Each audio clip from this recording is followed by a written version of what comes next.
All right, let's dive straight in. Today, we're doing a deep dive threat intelligence briefing on the mobile Surveillanceware ecosystem. And look, we're going to push past the typical headlines you see about Pegasus. The goal here is to build a real architectural understanding of the threat landscape, the kill chains these actors use, and most importantly, the critical gaps in our current defensive posture. This quote really nails the core of the issue. The threat itself has fundamentally evolved.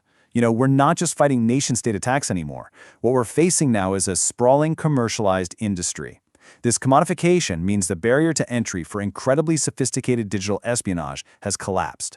It's now down to the price of a monthly subscription, and that completely changes the threat model we, as defenders, have to confront.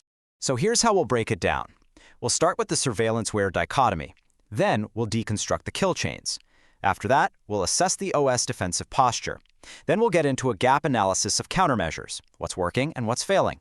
And we'll wrap up by looking at the next-generation arms race. Okay, first section.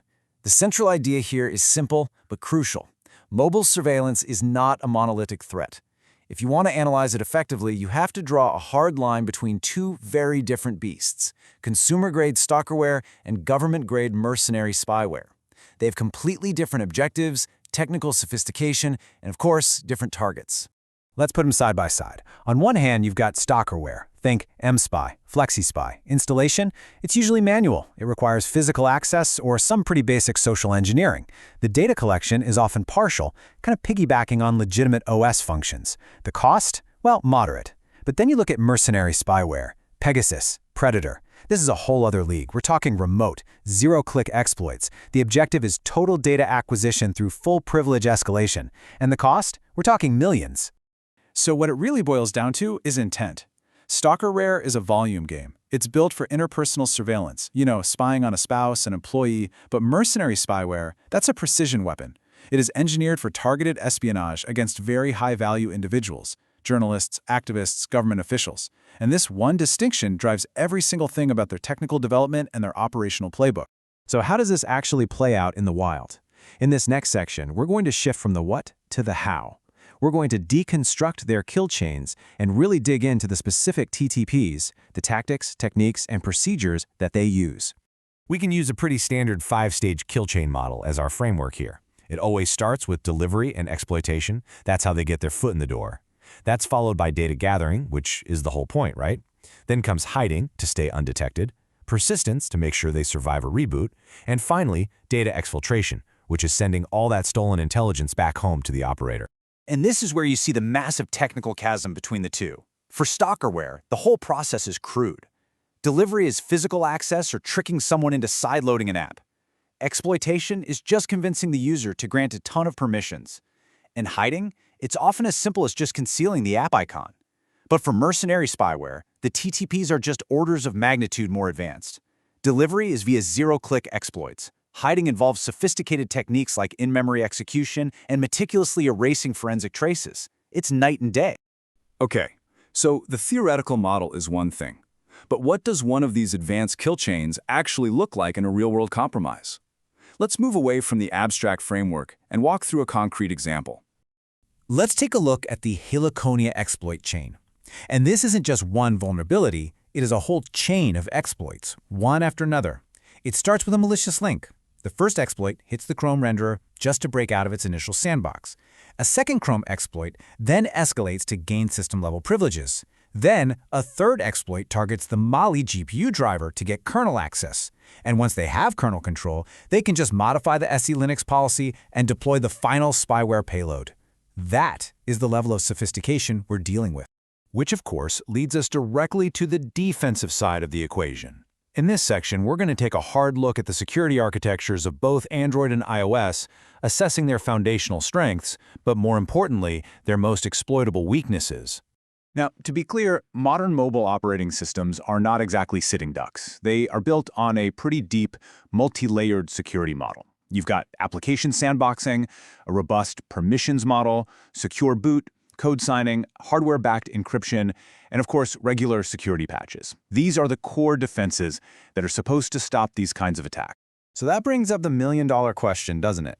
If these platforms have all these advanced layered defenses, why does high-end surveillanceware keep succeeding, and with such regularity? Well, the answer really lies in the specific, inherent weaknesses of each platform's ecosystem. And the main takeaway here is that neither platform is perfect. They're just vulnerable in different ways. Android's Achilles heel is fragmentation. It leads to huge delays in patch rollouts. We're talking a median latency of 24 days. That's a massive window of vulnerability. For iOS, the famous walled garden is tougher to breach directly, so the attack surface shifts. It moves to account-level surveillance. Attackers go after iCloud backups or abuse local Wi-Fi sync to pull data off a device without ever having to install a single line of code on the phone itself. And of course, this is a constant arms race. Google and Apple aren't just standing still. With Android 15, we got features like private space to hide apps and screen recording detection to fight data scraping. On the other side, Apple, with iOS 18 and their new A19 chip, is doubling down on hardware-level defenses like memory integrity enforcement to shut down memory corruption exploits. These aren't random features. They are direct, tactical responses to the threats they're seeing.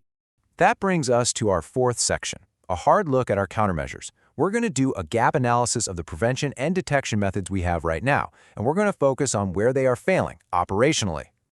This data from AV Comparatives just lays the problem bare. Look at the huge disparity in effectiveness. You've got specialized tools like Malwarebytes hitting 100% detection against known stalkerware. But then you have Google's own PlayProtect, the default security layer on billions of devices, catching only 53%. That's a coin flip. This shows a massive reliability gap in our baseline security. So as we analyze this, we need to think about two core strategies. You've got prevention, that's being proactive, trying to stop the kill chain before it completes. And you've got detection, that's reactive, trying to spot a compromise after it's already happened. And frankly, both are facing some pretty major challenges. So on the prevention side, the hurdles are huge. Finding 0 days before the bad guys do is, well, it's an exceptionally hard problem. We already talked about the patch gap for one-day vulnerabilities, especially on Android, which is a gift to attackers. And a lot of stalkerware just abuses legitimate, dual-use features of the OS, like accessibility services, which puts developers in a tough spot. How do you lock that down without breaking functionality for people who actually need it? And even when we throw advanced tech like machine learning and deep learning at the problem, detection is still incredibly difficult. Why? Well, for one, models trained on general malware just aren't specific enough to catch these stealthy surveillance tools. The data quality is often terrible because real-world samples are so scarce. By definition, these models are useless against 0 days. Plus, their black box nature makes forensic analysis a nightmare. And to top it all off, you have model aging. The threats evolve so fast that the models become obsolete almost immediately. Which brings us to our final section. Let's synthesize all of this into a strategic outlook. We need to look at the future of this conflict, which is going to be increasingly defined by an AI arms race and the absolute necessity of a multi-domain defense strategy. You have to understand that AI is a double-edged sword here. For the attackers, it's a weapon. It enables things like automated malware generation, polymorphic code that constantly changes to evade signatures. But for us, for the defenders, it's a shield. It powers next-gen threat detection, real-time behavioral analysis. The future of mobile security is going to come down to one thing: who can leverage AI more effectively? So, with that landscape in mind, what are the most critical research imperatives? Where do we, as a defense community, absolutely have to focus our R&D efforts if we want to gain any kind of strategic advantage?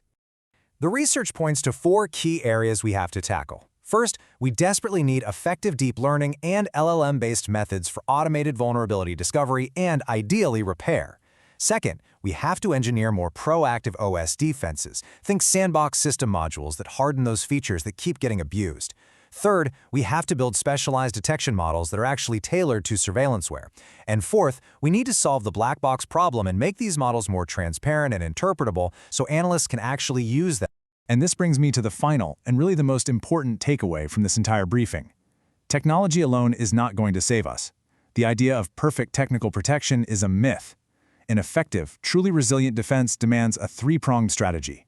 Yes, it requires robust technology, but that has to be paired with proactive policy and regulation to go after the commercial spyware industry itself, and it has to be supported by vigilant, educated user behavior to shrink the attack surface.